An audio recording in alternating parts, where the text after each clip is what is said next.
तो hey guys, welcome to Canadian Grand pre.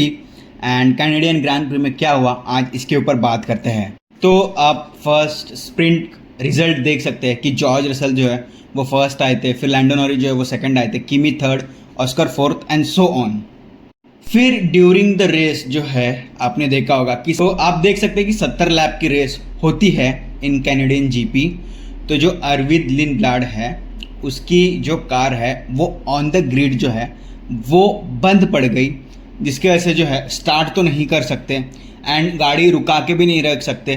तो formation lap मारना पड़ा एक्स्ट्रा 2, जिसकी वजह से जो टोटल लैप है वो 68 करे गए। बिकॉज फ्यूल जो होता है वो लिमिटेड होता है, तो 2 लैप एक्स्ट्रा मार के फॉर्मेशन में तो पूरा 70 लैप का रेसेस होना थोड़ा सा मुश्किल है। इसके वजह से जो है जो टोटल रेस का जो लैप है वो 68 किया गया। फिर रेस स्टार्ट होने से पहले ही हमने एक मैक्लेरन का ब्लंडर दिख रहा था, नॉट ब्लंडर दिख रहा था बट टेक्निकल एरर बोल सकते हैं या स्ट्रेटेजी एरर बोल सकते हैं। सारे लोग जो है जो टॉप 10 में हैं वो लोग थे सॉफ्ट टायर्स पे, मीडियम टायर्स पे, हार्ड टायर्स पे। बट ये मैक्लेरन को पता नहीं क्या हो गया, उसको थोड़ी सी बारिश की बूंदा बूंदी दिख गई तो उन्होंने स्टार्ट ही जो है वो इंटरमीडिएट टायर से किया कि सोचा एकदम मास्टर क्लास हो जाएगा, सब बारिश आ जाएगी, सब लोग पिट करेंगे एंड हम लोग तो पहले से इंटरमीडिएट पे हैं। बट भाई बारिश हुई नहीं। जब रेस स्टार्ट हो रही थी तो जो ड्रोन कैमराज में देख सकते हल्की हल्की बारिश हो रही थी बट बारिश हुई ही नहीं, एकदम पोपट हो गया मैक्लेरन का। सो इंटरमीडिएट टायर्स होने के बावजूद भी जब टर्न 1 आया तब लैंडो ने जो है वो दोनों मर्सिडीज को जो है वो ओवरटेक किया। चार्ल्स एंड हैमिल्टन है उन्होंने भी अच्छा किया, वर्स्टैपेन की भी स्टार्ट भी अच्छी थी, बस मर्सिडीज की स्टार्ट थी वो थोड़ी ख़राब थी। फिर जैसे ही लैप 2 आया एंड लैप 3 आया तो बोथ मैक्लेरन्स पिट कर लिया उन्होंने एंड दोनों ने जो है ऑस्कर ने सेकंड लैप पे, लैंडो ने थर्ड लैप पे पिट किया। एंड मुझे ऐसा लगता है कि इनको जो है वो मीडियम टायर्स पे नहीं हार्ड टायर्स पे शिफ्ट होना चाहिए था। तो इनको ऐसा लगा कि जो लैप 27-28 है वहाँ पे सेफ्टी कार आ सकती है, बड़ा क्रैश हो सकता है, बट ऐसे कुछ हुआ ही नहीं भाई। एकदम आज मैक्लेरन पूरा स्ट्रैटेजी में ब्लंडर कर चुकी है। मीडियम टायर्स पे शिफ्ट होने का मुझे कोई रीज़न लगा नहीं, हार्ड पे करते तो लॉन्ग स्टिंट तक जा सकते थे बट ऐसे हुआ नहीं। अगर सोचना ही था तो लंबा सोचते, इतना 27-28 लैप का क्यों सोचा, 30-40वें लैप पे भी सोच सकते थे कि सब लोग के टायर्स ओल्ड हो चुके थे तो एक्सीडेंट होने के चांसेस थे। बट पता नहीं क्या हो गया मैक्लेरन के स्ट्रेटेजिस्ट को। फिर किमी जो है वो P1 पे थे बट उनका जो है लॉकअप हो गया एट लैप 6 एंड वो जो है वो लीडर पोजीशन से हटके जो है रसल आ गए।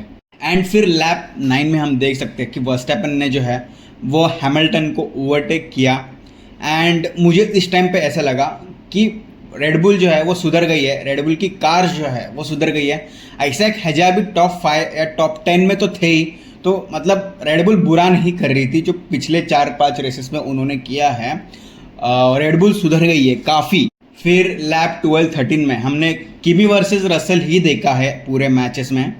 फिर उसके बाद लैप 14 में जो है वो ऑस्कर पियास्ट्री ने जो है वो एलेक्स एल्बोन को जो है वो थोड़ा सा ठोका तो वो आउट ऑफ द रेस हो गए एंड इसमें गलती पूरी ऑस्कर पियास्ट्री की थी। तो इनको जो है आगे जाके जो है जब इन्वेस्टिगेट हुआ तो 10 सेकेंड्स की टाइम पेनल्टी दी गई। फिर लैप 22-23 तक हम देख सकते हैं किसी मर्सिडीज वर्सेस मर्सिडीज ही चल रहा है एंड फिर इसी लैप में जो है वो पियास्ट्री को 10 सेकेंड की पेनल्टी दी गई। फिर लैप 30 में हम देख सकते हैं जो जॉर्ज रसल है उसकी गाड़ी ही बंद पड़ गई, मतलब उसमें इंजन प्रॉब्लम आ गया एंड मुझे ऐसा लगता है कि ये प्योर कर्मा है मर्सिडीज का। क्यों? बिकॉज आप स्प्रिंट में भी देख सकते हो जॉर्ज रसल जो है वो किमी को पुश कर रहा था बाहर की तरफ या आउट ऑफ द ट्रैक थोड़ा सा पुश कर रहा था एंड किमी जब ये बोल रहा था तो टोटो एंड उसके टीम मेंबर्स बोल रहे थे कि ऐसे रैंट मत कर, ये इंटरनल प्रॉब्लम है, इंटरनल बात करते हैं। बट भाई कुछ नहीं, कोई नहीं सुन रहा था। किमी को सब लोग हम्बल कर रहे थे, शांत रहे एंड इवन जो पहले के 30 लैप थे तो उसमें भी रसल ने बहुत पुश किया किमी को एंड तब भी किमी बोल रहा था तो भी किसी ने सुना नहीं। तो मुझे तो लगता है ये पूरा रसल का कर्मा है या मर्सिडीज का कर्मा है। मर्सिडीज रसल की साइड ले रहा था बट किमी जीत गया एंड ये टोटल कर्मा है, मुझे ऐसा लगता है। फिर तो उसकी गाड़ी बंद पड़ गई, तो वर्चुअल सेफ्टी कार आ गई, तो सब लोग ने पिट किया एक्सेप्ट मैकलेरन। फिर लैप 40 में जो है वो लैंडो नॉरिस की गाड़ी भी रिटायर हो गई because of the engine issue. फिर लैप 43 में जो है वो सर्जियो पेरेस की गाड़ी के जो राइट फ्रंट है उसमें टायर में मतलब टेढ़ा ही हो गया कुछ तो, एंड उसके वजह से भी उसमें रिटायर करना पड़ा। फिर उसके बाद हमको फरारी टीम स्पिरिट दिखती है जब लुइस बोल रहा था कि आखिर के 10-15 लैप बचे तो मैं पुश करने वाला हूँ for Max to get the P2। तो लुइस ने ऐसे उसके रेस इंजीनियर को बताया, तो जो चार्ल्स का रेस इंजीनियर है वो उसको बता रहा था चार्ल्स को कि लुइस जो है वो पुश करने वाला है। तो चार्ल्स कहता है कि भाई अगर कुछ क्रिटिकल इन्फॉर्मेशन हो तो बताना। मतलब मुझे ऐसा लगता है कि इट्स काइंड ऑफ रूल, सिर्फ ओके बोल देता तो ठीक था, बट ऐसे कुछ अननेसेसरी इन्फॉर्मेशन मुझे मत दो, कुछ क्रिटिकल हो तो ही बताना, ऐसे बोल दिया। तो थोड़ा सा मेरे को लग रहा है कि ये रूड बिहेवियर था फॉर द 7 टाइम्स या 8 टाइम्स वर्ल्ड चैम्पियन, एंड जिसने अभी तक एक चैम्पियनशिप भी नहीं जीती है। तो पता नहीं क्या था ये। एट लैप 51 वर्स्टैपेन कह रहा था कि उसकी गाड़ी का टायर ठंडा हो रहा है जबकि वो टायर गर्म चल रहा था। मतलब ये क्यों होता है, इसका मैं रीज़न बताता हूँ कि अगर आप कम एग्रेसिव हो गए रेसिंग में, या फिर एयर फ्लो ज़्यादा हो गया है, या रिड्यूस स्पीड की है, या फिर लॉन्ग स्ट्रेट है, या safety car virtual safety car बार बार आ रही है, या वेदर ठंडा हो गया है, या हार्डर टायर कंपाउंड्स है, या टायर ट्रैक वेट है, तो उसके वजह से जो है वो ड्यूरिंग द रेस भी आपका टायर जो है वो ठंडा हो सकता है अगर आपका टायर घूम रहा है तो भी। तो मैंने सोचा कि चलो ये बता देता हूँ, ये अलग से वीडियो क्या ही बनाना।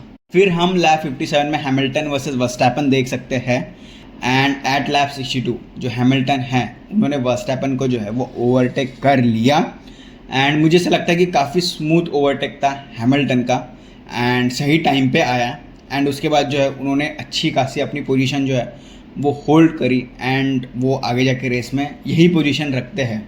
फिर अगेन किमी जो है वो 4 टाइम कंटिन्यूस रेस विनर बने, एंड काफ़ी बड़ा रिकॉर्ड है ये एज अ नया ड्राइवर, लाइक 17-18 साल का ड्राइवर जो है वो ऐसे जीत रहा है। नो मर्सिडीज ऐसे पार्शलिटी क्यों करी है, may be George Russell Canada में जीतते आ रहा है इसलिए, या जॉर्ज रसल मर्सिडीज का पुराना ड्राइवर है इसलिए, या पता नहीं क्या बात है भाई। मर्सिडीज को तो उल्टा मुझे ऐसा लगता है कि किमी को प्रेफरेंस देना चाहिए कि भाई किमी जीत रहा है, but George Russell is a old driver, and हमेशा जो टीम में ओल्ड है उसको ही मुझे ऐसा लगता है कि प्रेफरेंस दी जाती है एवरी टाइम। आप देख सकते हैं किमी जो है वो फर्स्ट आया, लुइस सेकंड आया, फिर मैक्स वर्स्टैपेन थर्ड आया, चार्ल्स फोर्थ, आइजैक हेजर एंड सोर। भाई ना लैंडो नॉरिस था ना उसका पियास्ट्री था। फर्स्ट टाइम मैंने इतना गंदा रिजल्ट देखा है मैकलेरन्स का। हाँ, ये बस लास वेगास में देखा था कि दोनों DNF हो गए थे, उसके बाद से आज गंदा देखा है। इतना गंदा कि रेस में होने के बावजूद इतना गंदा स्ट्रैटेजी की वजह से हारे। फिर तो आप देख सकते हैं कि किमी जो है उसको 25 पॉइंट्स मिले, Lewis 18, Max 15 and so on. फिर आप ड्राइवर चैंपियनशिप पॉइंट्स देख सकते हैं कि किमी जो है वो 131 है, जॉर्ज 80,